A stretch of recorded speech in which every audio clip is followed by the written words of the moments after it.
We have the professor with us, Mike Lubie Lubitz, of course, has stated his position on last night's Dolphin game, angry with all of these social media posts about Brian Flores, which, Professor, I mean, looming very large right now is the fact that you had what appeared to be or sounded like just an absurd conspiracy we get a little theory. like Lubie's getting angry. Yeah. Can we get angry that Stephen Ross and the Dolphins let Ryan fucking Fitzpatrick into the building to spread his lucky charms magic? Oh my God, And you're right. First fucking time they do it, Tua goes down with a concussion, probably a career ender. Like, how do you let that piece of shit into the fucking building?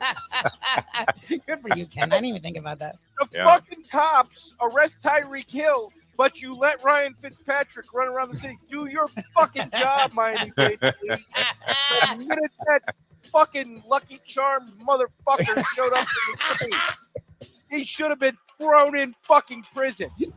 Like, the man spent 2 years along with Flores trying to kill Tua. And the first time he shows up, what happens?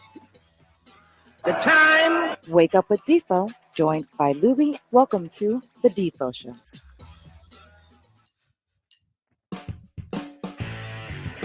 Very pleasant. Good morning, everybody. Welcome to today's edition of the Defo Show. I'm Jeff DeForest, along with one Mike Lubie Lubitz. Where's the yarmulke, Lubie? Isn't today Tonight like it a big starts day? this evening. Yeah, this evening. Oh, it starts tonight.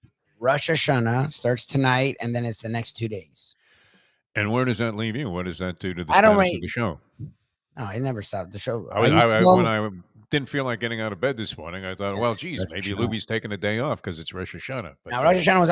I always went to services around 10:30, 11 anyway, so it never stopped. We were doing morning, so it never stopped me. I'm not that pious where just because it's a holiday, I don't work. It's the reason Yom Kippur I don't do anything is because I actually would fast. So like Okay, getting up, yeah. getting in a car, driving, being around people when you can't drink or eat.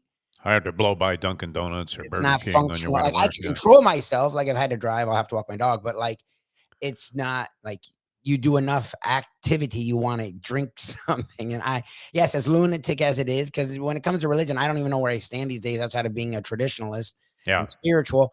But I don't know. I'm weird about tradition. Shirley's literally because and it's funny, she actually is really open to all the Jewish holidays. She actually enjoys gefilte fish. She actually likes matzo ball. So she actually doesn't detest any of that. And she's open to it. She's gone to all the bar and bat mitzvahs that my family's had.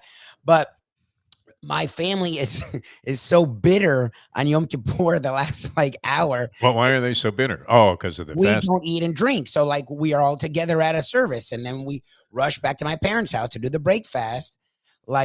We are very grouchy people. The word hangry originated with the Lubitz's family. We created the word hangry. So But what's Thanksgiving like? Do you get along on Thanksgiving? Yeah, we're fine. Thanksgiving is fun. My mom makes tons of food, and she puts our hors d'oeuvres before the other hors d'oeuvres she's a lunatic. Nobody's ripping the drumstick off the turkey and firing it at somebody at the table. It's not like it's not that we don't get along. It's the hour between leaving services and because we have to drive to the house, then we have to set up. The kids are running around. My mom most of us will eat something at the temple, but my mom won't. She has this weird fucking thing where she won't eat till we sit down. So my sister and my mom start yelling at each other. Like the kids are screaming. It's like a fucking madhouse. And Shirley's like, I wish you guys would just stop that fucking holiday. But otherwise, Shirley, was she aware of this before you got married? Yeah. She's been going to Yom Kippur since, I don't know, not the first year we dated, but the second. That sucks, though, that you guys end up butchering a holiday. I know it's like a very, would you say, is it a somber day? Not necessarily, is it? Yeah. Okay. Rosh Hashanah Which is the one where you get away with all your sins for the year? Is that Rush or is that Yom? Yom Kippur. Yom Kippur. I think that's a tremendous concept, don't you? I've been embracing this for years on these shows, and life in general, man. I mean, if all the things that I fucked up in the last year can just be forgiven and erased in one day, just by not eating sponge cake for 24 hours. Fuck sponge cake. I don't need it. Sponge cake was, who came up with the idea at the end of like a session in shul, or whether it was a Saturday or your bar mitzvah, that fucking sponge cake and Manischewitz. Get out of here. And I'm a proud Jewish person. I can't say I'm much of a religious practitioner because I really don't believe in this shit anymore. I just don't. Yeah. I think you're living and you're dying. That's it. So live as well as you can. I don't know. Look, there are certain principles that have morality threads to them that if you want to abide by, I mean, there's some Yes. logic to it for sure, no doubt I about it. Yes. Treat others the way you would want to be treated yourself. All of this stuff is great for humanity, but I think you can come by that without necessarily kneeling down in front of some whatever some symbol and going back and forth. But no, I mean, if you're into that's good. I just didn't know. I was trying to. When I looked at my clock this morning, the alarm hadn't gone off yet. I got up kind of early, and then I tried to go back to sleep, and I was thinking, man, maybe Lubie's taking a day off. Maybe I ought to send him a text at 4:30 in the morning. If Yom Kippur is a weekday, I take off, but Yom Kippur actually is a Saturday this year, so okay, good. We will be missing no time due to Jewish holidays.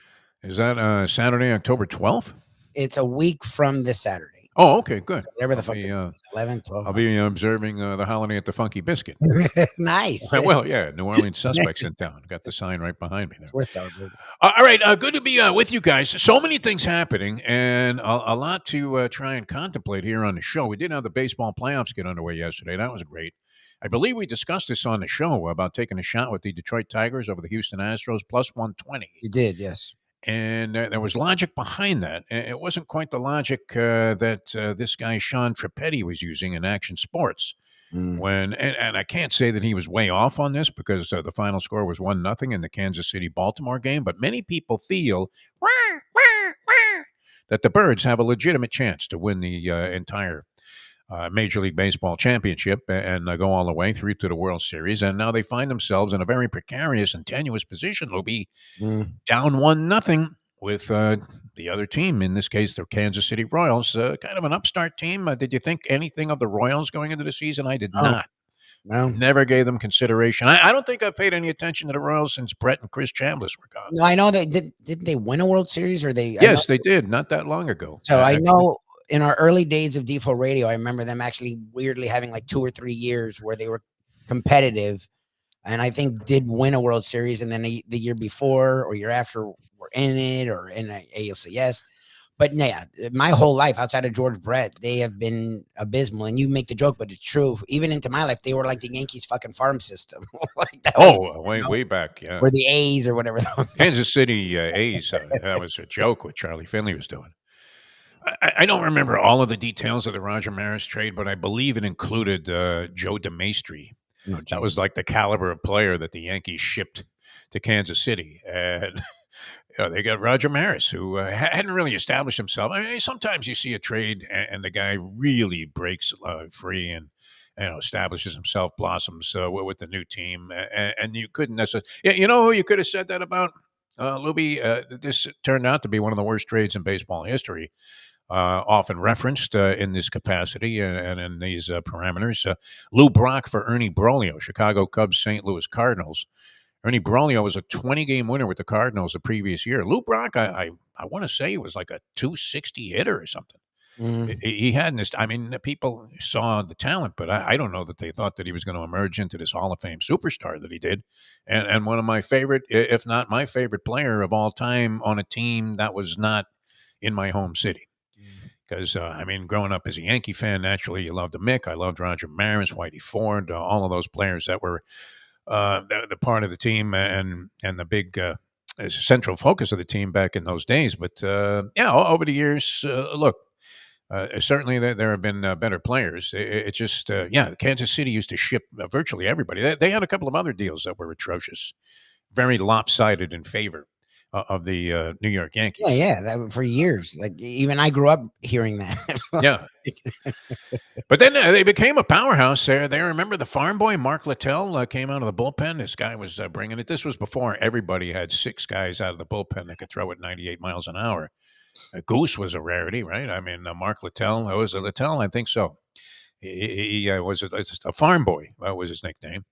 And he could bring it. They had some really, really good teams all the way around, but kind of disappeared. They were in an abyss for a long stretch and came back. And what did they win? They won like 8 years ago or something. It wasn't that long ago that they won a World Series. It was like less than a decade ago, but it they went, yeah, but it was so Royals because they went back to just being bad again. Like I remember Nondescript. they were good, and then they were bad. Yeah. There was no like transition.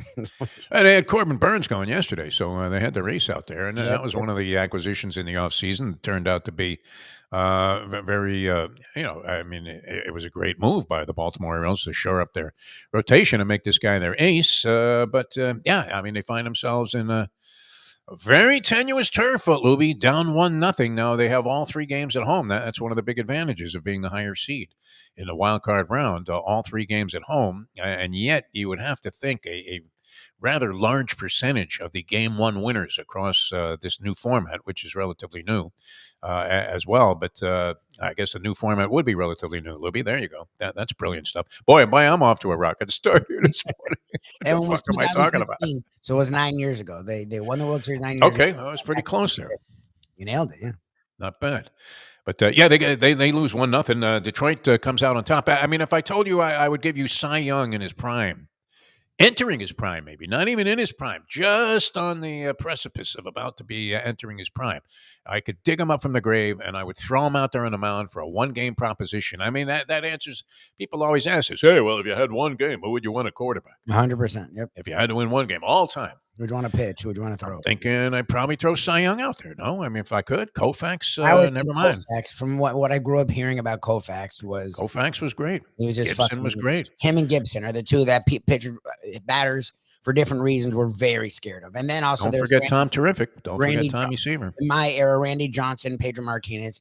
The funny one is Greg Maddux, who won tons of Cy Youngs, but he actually wasn't great in the postseason. So I would go with like Randy Johnson or Pedro Martinez from like my era. But all time, the way you hear people talking, like grown men. I had 500 wins. I don't know. I guess Cy Young, I don't know much about. Then. I presume he was like on another level. Yes. All right. So if you could bring back Cy Young in his prime, the presumption is that the person who wins the Cy Young award is the closest to approximating Cy Young in his prime in a given season. Not many people could sustain it over. I mean, no one's ever going to win 500 games. That's one of those unbreakable records. But you had the Cy Young award winner, clear cut, in the American League, in the Tariq Skubal, who was out there, and he pitched very well. He pitched 6 innings, 4 hit ball. I think he gave up 4 singles, walked 1 guy. He was in trouble in a couple of innings. And it shows you how treacherous and how dangerous of a minefield degenerate gambling is, because you could be right on the money. You're getting plus 120 with the guy who's going to win the Cy Young Award, had an 18-4 record, was phenomenal, won the pitching triple crown, most wins in the American League. He had the most strikeouts in the American League and the lowest earned run average in the American League. So quite an accomplished pitcher. And you're thinking, okay, he's going against Houston stud, Framber Valdez. It's in Houston. Houston battle-tested in the postseason. There's a lot of logic there. But if you were going to take a shot on one team or the other, well, why not take the price? You got plus 120 with Cy Young on the mound. Made some sense, did it? Not? And yet you still had to sweat. I mean, you talk about schwitzing right to the bitter end, Lubie. This was reminiscent. What was it? Was the 1962 World Series? I don't know. I want to say that was 1962 Yankees, San Francisco. And you had the series end when Willie McCovey hit a scalding line drive. I mean, it was 1 inch off the ground, a rocket. And Bobby Richardson made the play with the potential winning runs out there on base. And that's how I think that's how the series concluded that year. It was amazing. And it was a replica of it with Jason Hayward. Bases loaded. You're down 3-1, a 9th inning, and 2 away, and he hits a screaming line drive to first base that happened to be right at the first baseman, positioned properly, and that ended the ball game. So you ended up with a victory there at plus 120, Lubie. We made you some money yesterday. Nice. Taking a shot with the Detroit Tigers over Houston. The Mets winners. Wow. Let's go Mets. Wait a minute, I might have to break out my Met bobblehead here and give him a little bit of love from my 90-year-old Mr. Met fan friend, Ira Dornstein, who had to be beyond euphoric. I would imagine the weed was plentiful at the Dornstein household. His lovely wife, Rosalie, just turned 85, and yet they're immersed. And I made the mistake. I called Ira in the midst of this Mets rally the other day when they were playing that first game against the Braves. And I said, Ira, do you believe this? And he said, don't tell me anything. I have company here, and I couldn't watch the game, so I'm taping it. Oh no! So now I'm thinking, well, geez, I mean, he had to be wondering, why would I be calling? I wouldn't be calling if he was face down in the gutter of Merrick, New York, thinking about just jumping into the bay there and floating all the way out to West End too at Jones Beach because the Mets were down. It had to be something good was happening. No, although that rally that I called him in the midst of was not enough to win that game that put the Mets into the postseason. And we don't know what would have happened in Game 2 had the Mets lost Game 1. Maybe they would have taken a little bit of a different approach. Well, what did happen there, though, that was kind of curious, is that the Braves had to scratch Chris Sale, and then he had to leave him off the roster for the postseason. And that's a tough blow. Jesus, really? And the Braves they couldn't muster up anything yesterday in their game against the San Diego Padres. Ended up losing 4-0. So 4 games on tap again today. You have to love this if you're a baseball fan or a sports fan of any type because you're going wall to wall all afternoon. I think it gets underway a little bit later today, like around 4 something. And great stuff. If you have a bottle of Visine, just gargle with that, and you can watch 4 straight baseball games. I love the postseason because every foul ball is of just gigantic importance. Every pitch, every call, it seems like everything is ratcheted up exponentially in terms of the drama that's inherent in every moment in the game. All right, speaking of drama, let's bring him on here, and let's do it. A little old step. There he is, man. There's my man. Check is in the mail, Tony. I can assure you it went out yesterday. It was picked up. It was picked up. I put it on a mailbox. So I've been sometime in the next month. I don't know what the fuck to tell you. I don't live at his house. No, it's just so stupid. It's He just brings it up. I give him credit. I don't even ask. He's like, "Oh, I have to give Tanny a check." I'm like, "I've heard this for now 7 years." Yeah. 3 months delayed. It's been months.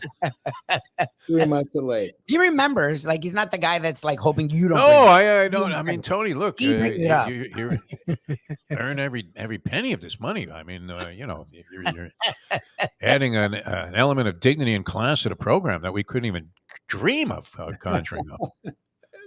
Tony Segreto, for God's sake. I mentioned Segreto. Look, Lubie, you probably encounter this also. You say, "Hey, how's your shows going? Are you doing anything deep?" Yeah, I got this streaming thing. Yeah, how can I find it? Well, you just Google the thing. Oh, what? And then 3 months later, the same guy will come up to you and go, "Hey, you still involved in radio or anything? You got any shows? I really enjoyed your work." But I bring up Segreto as part of it, Tony Segreto, and immediately everybody goes, Of course. unbelievable. As if they just walked into a mosque and they were going to take their shoes off, kneel down, pay homage to the supreme being. How are you, Tone? I'm fine and dandy. How are you? How was that intro? Is that all right? Yeah, it was as good as it gets. It was something. All right. I mean, you're in Vermont. You got the beautiful fall change going on. I guess it's already the past the point. hillsides. The hillsides here are spectacular this time of year. Yeah. I mean, yesterday I was stopped. Every day I come home at the same time. So Well, where do you go? I gym. Oh, get it. No wonder you look fucking every great. day. Oh, Every good for day at the gym? Yeah. Unbelievable, Tony. So I'm coming home from the gym and I see this guy and his dog, and we talk every day on the side of the road. He says to me yesterday, "I've lived here all my life." He said, "This may be the most spectacular year for colors that I've ever seen." you. Oh, wow. I mean, it is spectacular. That's amazing. It's a painting, man. You feel like you're in a museum there. It's unbelievable. It's gorgeous. It's Fantastic, absolutely Tony. great. Hey, I was thinking last night. Yeah. What is Luis Arroyo is probably rolling over in his grave. You know, the great reliever from the Yankees, Louis Yeah. Arroyo, little Louis Arroyo, one of my favorites. they're bringing in pitchers. One pitch, throws one pitch, gets him out, get him out. Another pitcher comes in, get the player out, get another pitcher comes in. They must have 10 relievers, 11 relievers. These teams. Yeah. It's crazy. It's absolutely crazy. Well, when they made a rule, I guess it was like the Tony La Russa rule that you have to face 3 batters now if you come into the ballgame. to prevent guys throwing one pitch and then you make a righty lefty switch. But even that being said, yeah, I mean, guys, and that's one of the complaints that people have about the lack of intuition that managers are using, because they all go with the same formula. They get their starter to go 6, and then they have their 7th inning guy, their 8th inning guy, and their 9th inning guy, and they use them no matter what. I mean, unless they have a big lead or something, or hopelessly behind. But in general, same formula every game. I was shocked that the starter went like 8 innings in yesterday's Braves game. Yeah, well, I mean, a lot of these teams too. It definitely is a scramble, especially. I mean, think about it. The Mets and the Braves played this doubleheader. The Braves had to win the second game. Yeah, they lost Chris Sale, which I mean, that was going to be their ace in the hole. But had they won the first game, they were certainly going to scratch him, and then they had to scratch him for the whole series against a red hot San Diego team. So a lot of fortunes may have changed in that first game in a doubleheader with the Lindor home run that gave the Mets back the eventual winning margin. Did you watch a lot of this stuff? I mean, I can't imagine on a fresh fall day in Vermont you would want to be locked in the house watching baseball. I didn't watch it all, but I watched some of it. Oh, some of it. Okay. Yeah. All right. We had a rooting interest in the Detroit game, having given out the Tigers. I figured you did. Well, I mean, I'm just looking at it. See, it's funny, too, because I was looking at this handicapper, and he had, again, brilliant mathematical, and you had all kinds of defining statistics that made this guy's case, and then he ended up losing, of course. And I keep thinking, maybe like you do, of Earl Weaver, who had, like, some of these things going with the numerology. You had his little sheet of paper, remember, and you look at it once in a while, and nobody really understood what it was he was doing. And then he would come up with a brilliant plan where he's like platooning John Lowenstein and Gary Renicky. Certainly more people knew of Renicky and his ability than Lowenstein, but Lowenstein was extremely effective because Weaver knew how to plug him into the right spots based on some kind of numerology. But I don't think you can base everything on that. And it goes out the window more often than it doesn't. This guy came up with some brilliant shit about barrel percentage of time that the ball hits the barrel of the bat. That's a new stat that guys are looking at. We never thought about this shit. I mean, did you ever think about that when the Mick was at the plate? Hey, you know what his percentage is of the barrel hitting the ball? Never. You knew the guy was hitting 340 with 56 home runs. Yeah, that's just the way it was. My God, they've taken the game to a whole new level, but I'm not sure the level is good. The intuition of the manager is gone. Oh no, yeah, they don't. Look at Aaron Boone, your man, Aaron Boone. Does he ever do anything that you go, wow, that's out of character? No. It's the same shit every time. He's bringing in homes, after the guy had blown 42 saves this year. If they win the whole thing, if they win the whole thing, yeah, Boone's going to get credit, and he should not get credit. I don't know. I mean, it's funny. He probably has to win the whole thing to secure his job, or at least win one. If they get eliminated in the first round, you would have to think. I mean, it's just a similar situation you have with Hank Steinbrenner and maybe Stephen Ross, where for whatever reason there's just a blind loyalty to the people that he has in his employment. And that's the other big story that's going on down here, Tony. I don't know what you caught of that. That was a hard game to watch. I'm glad you're going to the gym, because you would have needed every ounce of energy that you could muster up to sit through that disaster. That was tough. Yeah. That was tough. And now, you got to realize, he's McDaniel's going to get the blame. And they're calling for his head, right? There were suspicions about this guy. I don't know that he's proven that he's really the man for the job yet. We want him to be, or we did, because he seemed like a nice departure from the usual hard-on coach that you were dealing with, and the guy that hated the media, and it was all your fault. I mean, it sounded like the Trump MAGA campaign where everything was on the media. I don't think we're that influential. I don't know about you, Tony.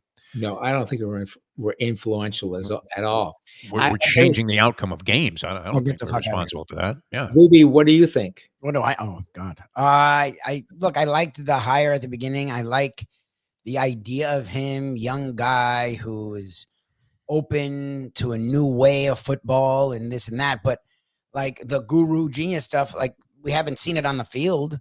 Like he runs a lot of screens, and a lot of like confusion. Like the stuff he does on short yardage, I've always complained about, and he just makes me look more and more right every time. They just don't look prepared, and that's on both sides of the ball. Like he got a new defensive coordinator in. I know they lost guys, but they have still plenty of talent on that defense, and the defense is sort of a joke, and the offense is literally a disaster. Like it's the worst offense in football. Even without Tua, you should be able to put up some kind of points versus probably at the time, now it's them, but at the time, the worst team in football. Like the Titans were abysmal, and they couldn't even move the ball. And it goes to him. I mean, Chris Greer, as we've now heard from a lot of people, I mean, I guess in a sense, I appreciate that the GM does this, but Chris Greer lets the coaches tell him what they need, and he goes and supposedly gets it. I don't know what that is because I've never seen him go and get anything the Dolphins really need. He gets fun, flashy pieces that make them fun for like 6 games, but he's never built through the lines, and it's a lot of flash in the pan bullshit. Like, and Mike McDaniel supposedly was the one telling him what he needed. And so what happened to the offensive line? What happened to the backup quarterback? Like, these are things I've complained about for 3 fucking years. Like, I don't know how the guy who's in charge doesn't see that. People who hate the Dolphins see that. Like, it feels like he's on a slow path to the death. It just feels like he's on the death march. I don't see how he survived. I know they just gave him an extension, but we know in sports that doesn't mean shit. Like, it just feels hard for me to see him back here next year if they win 3 games. Like, they've gone all in. This is the all-in year. You can't blame it on Tua getting hurt because Tua gets hurt every fucking year. So, like, you can't blame it on that. Like, if they win 3 or 4 games this year, how do you bring him and Greer back? It's hard for me to fathom.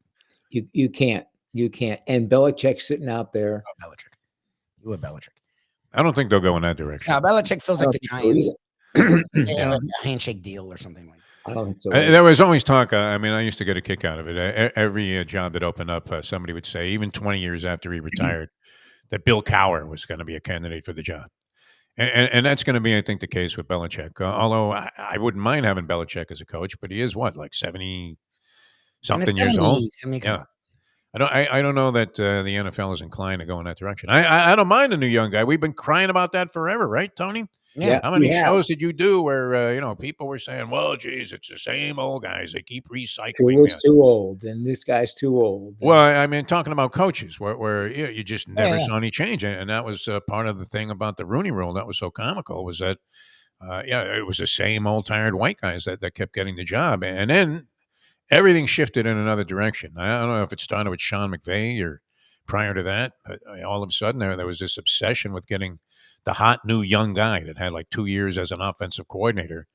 And in McDaniel's case, wasn't even at that level in Kyle Shanahan's coaching staff. But he's done some things every now and then. I mean, you look and you go, my God, I picked him to win the AFC East. Everybody's doing an autopsy on the team now, Tony. I don't know where you're at with this, but I think this, I mean, when you were watching the game did you see they had a zillion shots of McDaniel and the look on his face.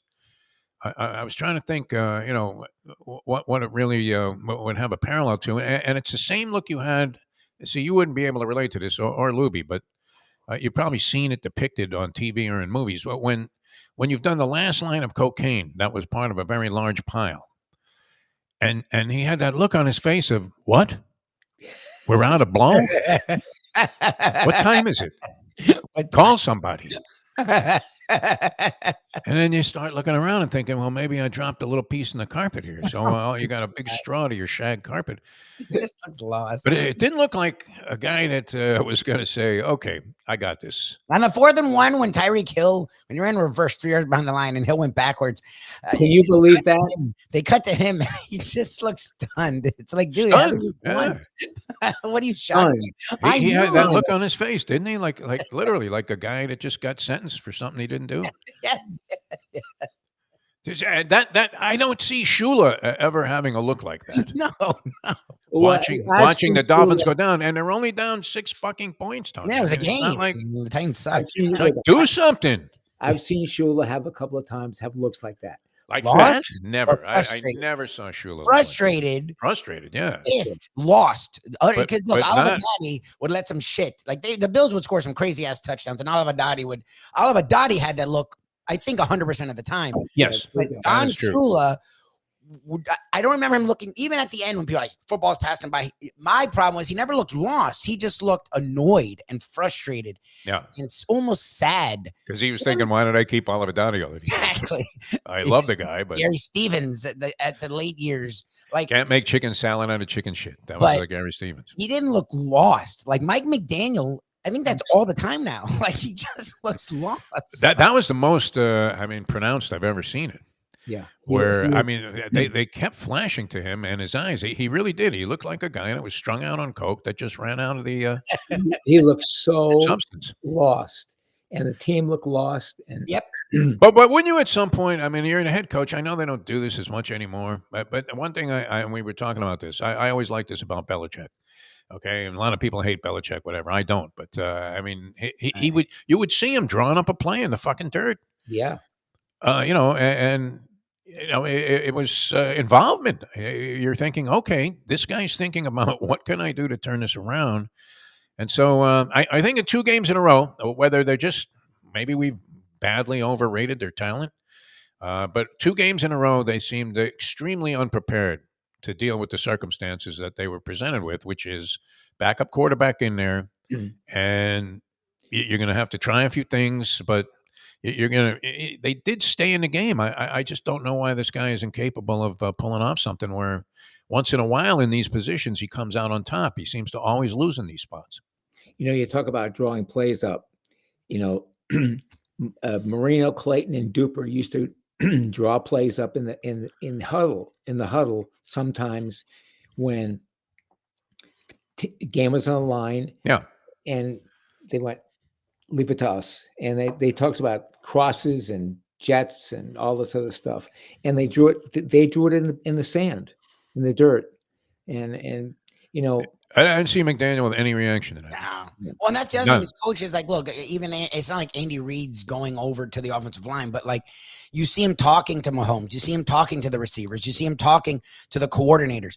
Like the more you bring this up, like I don't ever McDaniel doesn't talk to anyone. Like it's fucking weird. Like doesn't talk to anybody. He's by himself the whole time. I've never. The more I think about it, he looks at that card all day. That's all he does. Yeah. He's never conversing with anyone. He's never rallying anyone. He's never been like, that's a shitty play, but you'll be all right. Tua, he would talk to Tua, but that's it. Like I don't ever see him talk to anyone. It's like, dude, what are you doing? The way this game was going, it called for something. You know how a manager sometimes comes running out of dugout, deliberately gets himself thrown out of a game, and people would say, well, he did that to fire up his team. Rile him up, yeah. Leland used to do that. But to just stand by, the look on his face, literally, Tony, I don't know that I've ever seen a coach look as incredulously stunned as McDaniel was. And yes, frustration, you could see it mounting, and unfortunately that became a part of the Dolphins' body language through the game. And yet you're looking at they're down 9-3 at halftime. To a team that stinks, as Lubie said, they graded out statistically in a lot of these different quantifiers and qualifiers as the worst team in the league at this point. They were.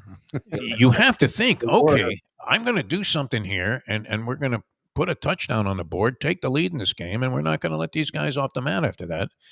And you didn't see any of that happening. I don't know if he went and took a bar mitzvah lesson at halftime or what the fuck he did. But the autopsy is there, Tony. I don't know. I mean, look, and the line has shifted in this Patriot game. I guess people are waking up to the Dolphins open up as favorites on the road against the Patriots. I don't know that you could favor them over anybody. They may win the game, but I mean, how could you consider them the favorite in any game they play now? They lost the crowd at they were getting booed. They got booed off the field. Can you blame them? They lost by double digits to a team that was totally inept. Did you have the over in the game, by the way? Were you happy about that Pollard touchdown at the end? That was great. I didn't have anything on the game. All right. Yeah, I mean, it would have been a tough game to bet with any kind of conviction. Meantime, Mario Cristobal is enjoying life. Tony, I don't know, Tony. I mean, that was very suspect. Again, the Cristobal factor. We disagree on this, and I would like to be wrong. They won the No. game. It's just No. I'm with you. Oh, you are? Okay. they Yeah, won but the game. I think he's a terrible game day coach. I I really do. mean, that game shouldn't have, like you. I was in. So we were in New York. We did the MoMA, the Museum of Modern Art, and then we went to Broadway and watched Wicked. So and the theater, I give. You didn't go to Yonkers Raceway? My No, I did suggestion. not go to Yonkers. We Oh, just okay. missed Yonkers. Take her to the harness track. And we did go to Jamaica Queens. We did not go to the OTB to pay homage to you all. But something about the theater, like usually you can at least get some kind. They blocked service, like even their Wi-Fi sucked. So I had no idea what was going on. So in the intermissions, I would check the score. But VT isn't good. Like they lost to Vanderbilt. Like I presumed, and I know Canes fans are like, well, this may be the one game because VT, the history. I'm like, Miami should win this by 30 fucking points. Like I wasn't worried about the game at all. And I would kept checking the score, and like Mayo and Defo were talking back and forth. And I'm just watching. I'm like, why are they down? I'm like, what is going on in this game? And then the show ends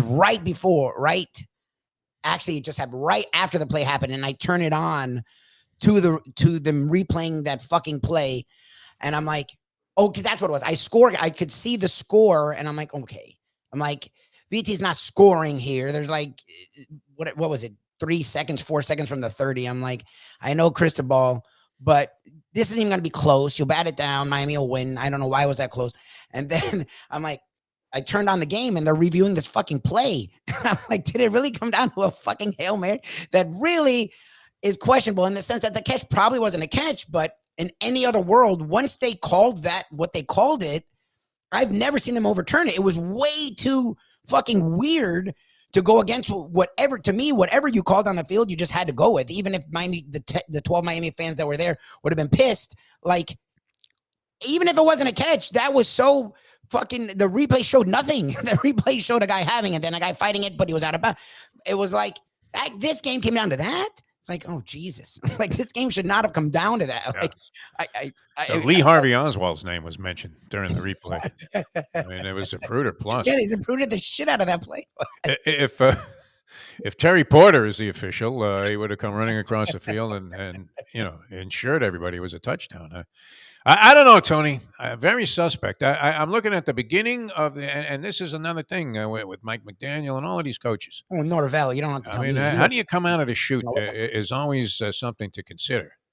I mean, you may not have the best talent. You would have to give the win from a coaching standpoint to the Virginia Tech guy because they came out there and they pressed the issue all the way to the final play of the game. That shouldn't have happened with the discrepancy that people perceived in talent. So, but against South Florida eventually caved. But I mean, they gave them a go in the first half, and then Virginia Tech takes them life and death to the wire. Where a controversial call. I don't know that we'll ever know what the deal was with that. I don't know. What did you think? I'm with you. I'm with you the whole way. Okay. I mean, I don't know what to. I don't know what to think of him.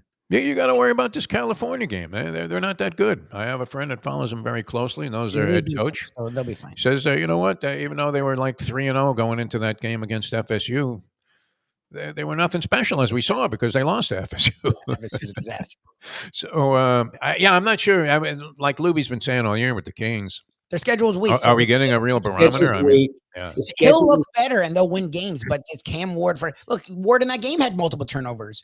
VT, I'm not trying to be the biased dude. I had accepted UM will win that game by 30. Like, I'm the one that said Louisville lost, but it was a tough game versus Notre Dame. So I don't think that changes that Louisville is there if you're doing barometer game. But he did what Defoe's talked about. Defo would have fired him last year. I wouldn't have.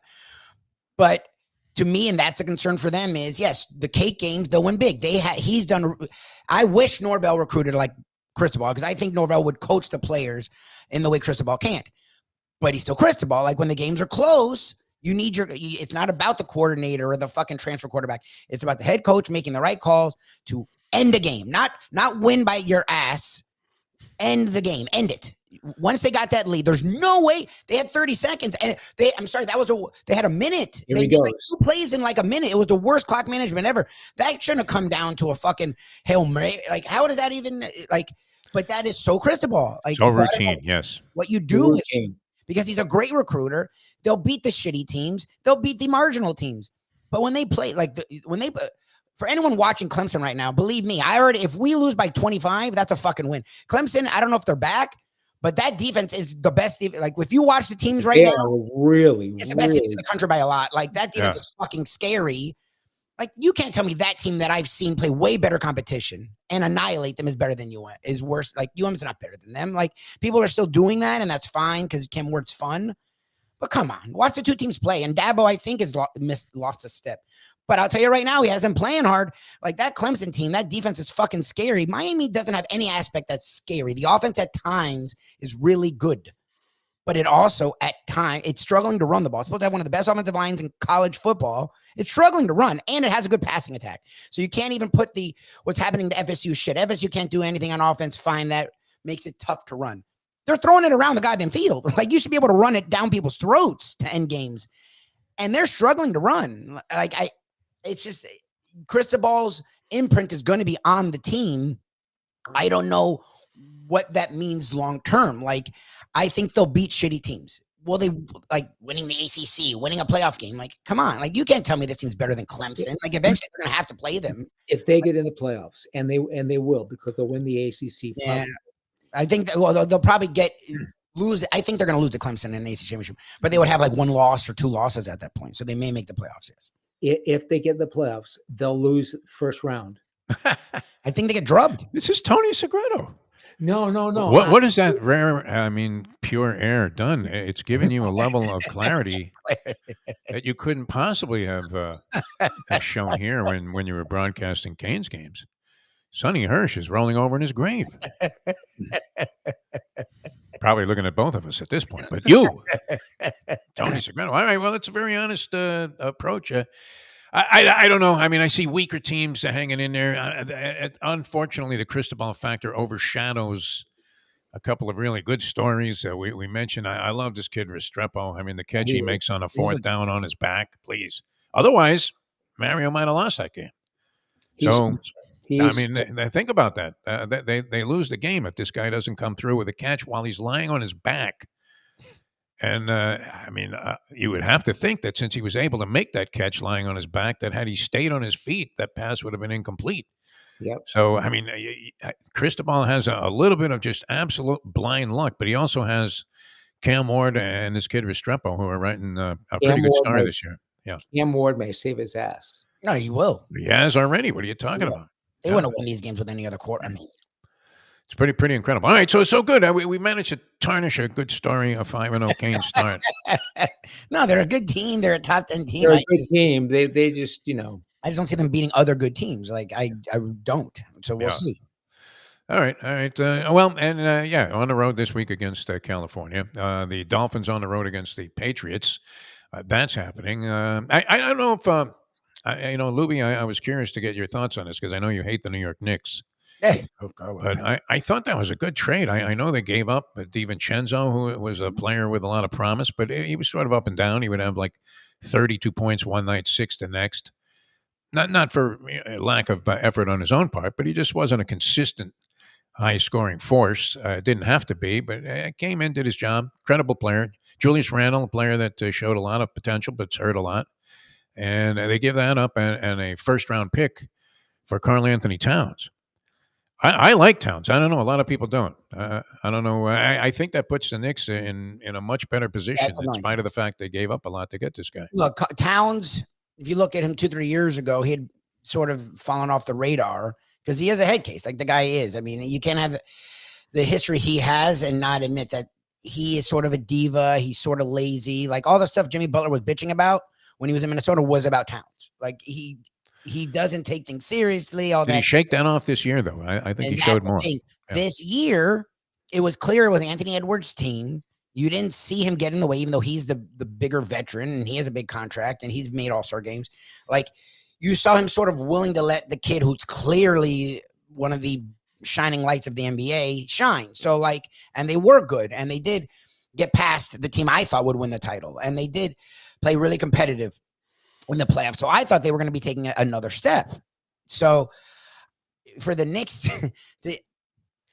look, I get it. You see how it hurts him, Tony, to even say anything good about the Knicks? People I think are trying, like Knicks fans are trying to make this trade look more even than it is. Like DiVincenzo had like 2 games where he went off, but other than that, he's like a 7-point a game guy. DiVincenzo's fucking nothing. Before this playoff run, I didn't know he was in the NBA still. Julius Randle. You're Mr. NBA. You're Julius Randle is really good in the regular season. He fucking sucks in the playoffs or doesn't play. This is like a Riley trade when Riley was in his prime. Like the fact that like in every move the Knicks are making right now, it's like the league is trying to help them. These are the most ridiculous moves. They're giving up players that are doing nothing for them long term for like young stars. Like Bridges is on the cusp of being a star. Towns we've seen be a star. Like I don't know what's going on around the league, but these trades are utterly ridiculous. And like the Knicks, after the Bridges trade, I still was like, we'll see. As long as Towns doesn't just light a match on fire and pull out Kyrie Irving, like I think he's gonna be all right. They have a lot of talent, like they just do, and they're all different pieces that do different things that should fit. The only issue is Thibodeau. I don't trust as a coach at all. Like I think he's like a guy that would have worked in like the 60s. Like he murders his team so much that by the time they get in the playoffs, they're so gassed and dead every single year. Like they shouldn't have lost to the goddamn Pacers. Like they shouldn't have lost to the Pacers. Like, but the Thibodeau factor is scary. However, this team talent wise is right there with the Celtics or right there with the Bucks. Like where I was putting them in that 4 to 6 and maybe 6 to 8, depending on Thibodeau. This trade to me puts them way over the top. Now, maybe I'm overreacting. I don't know. Because my Knicks friends are like, we'll see. They haven't won. So I give them credit for actually being normal. Because usually they do a Jets and they like lose their fucking mind. Watching that trade and what they gave up, they're nice pieces that have had their moments in New York. Anthony Towns, if he's focused on the game, is a top 5 big man in the NBA. Like he is. Like his talent is ridiculous. Like, and he fits. If he did what he did last year, comported himself like he did last year, I think it's a huge it's a win. Advantage it's a for the Knicks. Well, what do you think, Tony? I mean, you've heard this your whole life. Is the league win-win doing everything they can to favor New York teams? I don't think the Knicks would have made the trade unless they talked to Towns and they're guaranteed that, hey, I'm going to play every game. Yeah. Towns, he comes across very well in interviews, I think. He's a bright kid. He's like a very likable guy. Yeah. And I've always thought, wow, why is this guy being ridiculed for being this head case? But last year, he really, I mean, if you were watching for team chemistry and synchronization and all of that, and everybody's on the same page, he seemed to really be solidly immersed in so-called, I don't know if it was A-Rod coming along or whatever, but he was all in. Yes. And he got, he'd already gotten his max contract, I believe. But he really, I thought he was a major contributor to a team that people thought might win the championship. And I think the Knicks need something, and they talked to him, and he agreed or something along those lines. He's probably got incentives. Yeah, so that would be the move. They have the type of players now on the Knicks roster that would keep a guy like that motivated and somewhat on target, I would think. Yeah. Hey, this flew by here, Tony. We got to run, but Texas Roadhouse Restaurants, we want to put in a word for them. We were just yesterday at Tropical Acres, great place. Jack Studiali, I know you know him, and one of the classiest guys in town in the restaurant business. And they were just voted like the best steakhouse in South Florida. And I'm thinking, you know what? Because it's a combination of things that makes that place great. One of which is, of course, their prices. And then you're looking at what Texas Roadhouse does, and it's amazing. I mean, that they wouldn't also get consideration for that because, wow, I mean, if the criteria was also based on the price equation, Texas Roadhouse competes favorably with any restaurant anywhere in the world. Texas Roadhouse is the real deal for families, especially families who are looking to go and spend the night out with their kids and enjoy it and not get sticker shock. Yeah, and that fresh baked bread.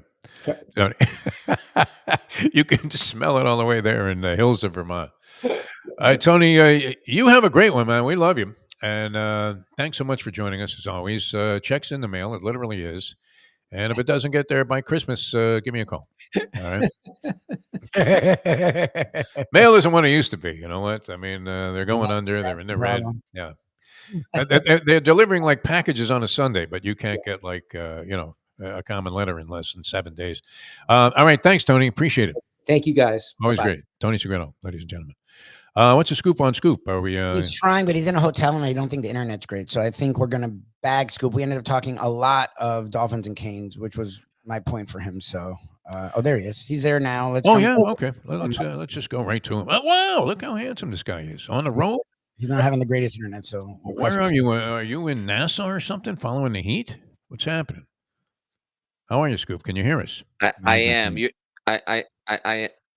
I'm in Nassau. Yeah, my hotel. I hear you, but you're a little like on and off. Yeah, you're kind of going in and out too, a little bit there. So, and it's not the most flattering focus that they have. Yeah, I mean, you look great, but the lighting would leave something to be desired. I've tried to do broadcasts out of Nassau many times. It's always a little bit of you would have to say a battle. Because I remember one time I was working. We were part of Lapa Radio. I think this was prior to us being together. I was doing shows in the afternoon, and I had the fate of the station. The weight was on my shoulders because Lapa's instructions to me, and you can relate to this as being 100% true, where if we don't pull off this remote, we're going out of business. And I'm in Nassau, and the phone services, I mean, naturally, it's hard to find an IT guy at some Nassau hotel that's going to help you out with a radio broadcast. Mm-hmm. And I ended up in a driving, slanting rainstorm in a gazebo, holding two wires together to try and get us on the air. And we got just enough in between the static to qualify for the payment, which I took with me and brought back to Lap, and we stayed in business. So it was great. So I understand the technical difficulties. All right, quick. Your autopsy, Lubie. I was looking for your autopsy on the Miami Dolphins. Yeah. Is it time? I mean, forget about trying to analyze what's wrong. I mean, do we just try to, figure out who's going to sign the death certificate? What's happening? Yeah. I mean, I'm, the fortunate thing about being in the Bahamas with bad internet and connections and cable and all that is that I couldn't see the last 6 minutes of the game because the cable went out, which is very fortunate. Probably should have happened all over the place. But look, I think we're at the point now where one thing can be said. I think they need to change the general manager of the team. I just think it's been long enough. And I'm all for continuity. I was having a conversation down here in the Bahamas, with some Heat people, and I'm like, man, you're all still here. Like, seriously, like 30 years later, they're all still there.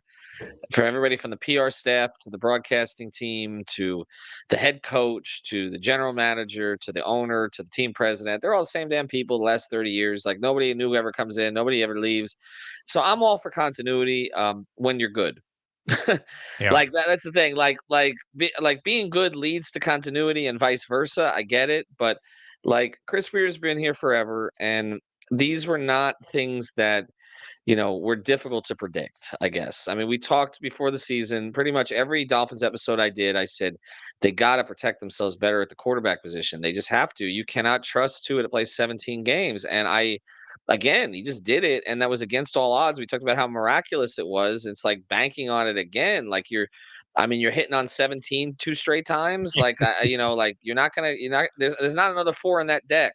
And always leave the money up. Though if you're playing roulette. Yeah. Well, I watched Jaquez and Jovic playing blackjack yesterday, and I will just say that they better get their second contracts because otherwise, I don't know how long they're going to be able to keep their money with the way that they play black. But anyway, totally different story here. The point is, you gave Chris Greer. Here's another analogy. Okay, you gave Chris Greer, basically a wrecking ball, right? Said tear down the whole damn house. Tear it down. It's not good for code. It didn't pass code. We're gonna have you rebuild it completely, like from the stakes all the way up, right? And the new house doesn't pass code either. So at this point, like you're gonna give him the wrecking ball again and say here, and then all the materials, and let him hire the additional contractors and all that kind of stuff. Are you gonna say, you know what? We'll get somebody else to try to rebuild this thing. And I just think that's where we're at. I mean, he had so many assets to work with. yes, he did some good things. He went out and got Tyreek Hill. He went out and got Jalen Ramsey. But finding a backup quarterback, like, that should have been a priority because, again, you couldn't trust this quarterback to stay healthy. Part of it's the offensive line, but Tua didn't even get hurt because of the offensive line. He got hurt because he was trying to make a play, which he shouldn't have been trying to make. But they left themselves completely unprotected, and the whole thing's going to fall apart as a result of it. And this is 2002 all over again. I kept saying, like, team that's ready to win. Fiedler got hurt, missed 6 games. Ray Lucas came in. They went 2-4. Season was basically sunk. I mean, when Jay came back, they won 2 games, but then they lost the game in Minnesota. They lost the game in New England, and they didn't make the playoffs. This is going to be even worse. And I'm the other thing I'm concerned about is it looks like McDaniel doesn't have any answers for it, and it looks like the team checked out in the second half of that game. Oh, no doubt. I do think at this point they have to. You can't allow Greer now to try to save it by trading additional draft picks. I just think the owner just has to. This is a lost season, and I think you try to. It is what it is. I don't think you rush Tua back even if he's cleared. You take the 4-12. And you try to get the pick, and then you have somebody else, come in, try to rebuild it, and then I guess Mike McDaniel essentially is on a 1-year trial with the new GM before he decides if he wants to get his own guy. And I just think that's where we're headed at this point. Sounds like a very viable scenario. Lubie would be calling for a bit more strong action on the part of Stephen Ross. Many people think it's his fault, although, as we've said many times, I think the guy's like an ideal owner. He doesn't intrude. He puts his money up. He wants to see his people happy, and you can last forever in his system. But unfortunately, maybe he is embracing what everybody, and that seemed to be the common thought before the season, that why are the Dolphins primed to win the AFC East, leaving themselves so weak at the backup quarterback position with a guy that hasn't. I mean, those 2 performances that White and that Thompson had in the preseason, their performances were alarming. Mhm. I mean, you would have thought a trade was necessary before you Yes. even got into the regular season, based on that. All right, so you're there with the Miami Heat. We were just talking about. I'm curious to get your opinion here, and I know we only got a minute or so here, Scoop, and you're probably gonna have to run back to the blackjack table to recoup some of your cash. But the Karl Anthony Towns trade. What's your position on that? I'm thinking that, wow, the Knicks really did themselves a service here, because Randall was unreliable from injuries and inconsistent. He started out poorly last year, came on, and then got hurt. I like DiVincenzo as a guy to have on your roster. He seems capable of doing things and sparking things up at times, and even taking over a game here and there. But and the first round pick probably is going to be a low first round pick, because the Knicks will be decent. But and I liked what Towns did last year. I don't know. How do you feel about that trade? Yeah, I think it's a potential ceiling raiser for them. Is the way I view it. I like DiVincenzo too. I think what he provided for them last year was underrated. I mean, he shot 40% from 3, and I thought he defended pretty well also. But again, you can find guys to kind of fill that hole. The reason I think that Towns does move the needle for them is that he can space the floor, and so you lose DiVincenzo's shooting. But now you're going to create more space for Brunson, and they're going to be difficult in the pick and pop. I mean, because you've got Brunson, who is always going downhill. I mean, he's just, and you're going to have Karl spacing, and that's really all you're going to be asking him to do in a lot of scenarios. Now, I like Randall, and I like what he brought to New York, and he did kind of bring life back into that program there. But I didn't like his fit with the rest of the group, with Anunoby, Brunson, and Mikal Bridges. I don't know. I saw a lot of guys operating in similar spaces. Towns will give them something a little bit different. My only concern with them is honestly the head coach, who I like, but he's gonna grind these 6 guys. Like I mean, they're gonna be, and I just wonder when we get to this second round, because they probably will get that far, if they're going to hit the wall again. They have to find some depth pieces. That bench is atrocious. So, but the thing is, and I give them credit for this too, because we know how good Andy Ellisberg is. Their cap guy is good, because they managed to put this thing together while still staying under the second apron. And if you look at the next few years, they're going to be able to stay under it also. And they're going to have a little bit more flexibility going forward. So they essentially could stay with this core of Towns, Brunson, Anunoby, and Bridges for 2 or 3 seasons. So the Heat are going to have to deal with that. They're. I mean, we can't, and they're going to have to deal with Philly, which, by the way, they're in the Bahamas here too. They're at Atlantis, and all the media has gone there because there's higher expectations for Philly than there is for the Heat, and then the Celtics. So those 3 teams alone, we don't know what the Bucks are going to look like yet, but it's a challenge. I like this. I like this Heat roster actually, but it's the East at the top is probably the strongest that the East at the top has been in a while, and the Heat are going to have to. They're going to have to win all those games against the Hornets, against the Wizards, against all the teams that aren't trying. Brooklyn, Toronto, they're going to have to clean up in those games because they're going to have challenges against the other teams in the East. Oh, Lubie's got one for you. I know we're going to let you go. And then we'll let you get going there. I got to ask, since you brought up the Heat. We've talked about moves. Of course, the season's here, so I don't know what they're doing now. But you and other people have mentioned in season things can happen, right? Jimmy Butler, he got there late. People made fun of him, but then when he talked and the way he looked, he didn't have extravagant hair. He wasn't wearing a strange outfit. He was like, they're comparing it to the year they went to they went to the finals twice, but the most recent finals appearance where he had his headband, he had his jersey on. He didn't talk crap about anyone. He didn't make jokes. He was very to the point. They did the LeBron where they brought up the Riley statements and he faced them head on and accepted them the way old school Jimmy Butler would have, not the last 2-year Jimmy Butler. Right. You've talked about this, and I actually agree with you. Extending him didn't make sense. Trading him didn't make sense for what you're going to get for him at this point. Getting a pissed, frustrated, hungry Jimmy Butler was probably the best case for the Miami Heat, especially for this season. Did you get that feeling from him? Do you feel like that's what you're going to get? And do you feel like that will be enough? And Hero too cut his hair, and he does look more focused. He does look angry. I mean, I grew a beard. I look more focused. But I don't know. We'll see how it translates to my podcasting. The Heat are like walking on hot coals with this thing. Like it's just funny. Anytime you bring up Jimmy with anybody in the organization, I wouldn't read too much into it. I will say what he said. What he said was encouraging, and it's what they wanted to hear. So that's good. And the comparison I would make is to when they confronted Kyle Lowry with all the stuff that Riley said about conditioning a couple years ago, and Kyle acted like he hadn't heard it. This was a much better response to that. And Jimmy's a smart guy, and he knows what he's doing. With that being said, I wouldn't read into any one day with Jimmy Butler or any 1 minute because it literally will change the next minute. So yesterday he talks to us and he was in a good mood and we put the clips on the YouTube channel. He had some fun with our guy, Timothy Bain, because Timothy's from Nassau and he speaks very, very fast. And Jimmy was like, "What the F are you saying?" And it was a funny moment, but also then in that moment, he acknowledged that he actually did have a hairdo planned. But because he had travel problems, he didn't have time to get with his stylist to present it. So again, everything with Jimmy is going to be contrarian. Everything with Jimmy is going to be minute to minute.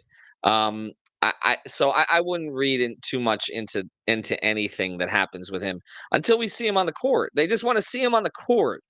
Like he's still a very good basketball player. The question is, how much is he going to play, and has he lost a little something against these elite teams? Because that is my big concern. My concern is not the games he missed last year. My concern is the games he played in the regular season, particularly against the good teams. He struggled or half-assed it. And that can't continue. Like it was the 60 he played, not the 20. He's going to miss 15 games again. I'm just telling you, it's going to happen, okay? But in the games he plays, particularly against the Bostons, the New Yorks, the Milwaukees, the Philadelphias, the Denvers, like what is he going to look like in those games? Because last year against the top 10 defenses in the league, he averaged under 19 points and he shot under 43%. That's not a superstar, okay? So they need a little more playoff Jimmy in the regular season because Bam is the floor. You know what you're getting from Bam. You just know. He's just personality-wise, everything. He's like the Dwayne prototype. You know what you're getting from him, okay? But with Jimmy is the ceiling raiser. He's the ceiling raiser. And if he is playing at a high level again, they have a chance to be interesting, I think. But if it's not going well, then you do have to revisit a trade because simply you can't let him walk at the end of the season for nothing. Like you just can't. So this is going to be the first month of this year, I think.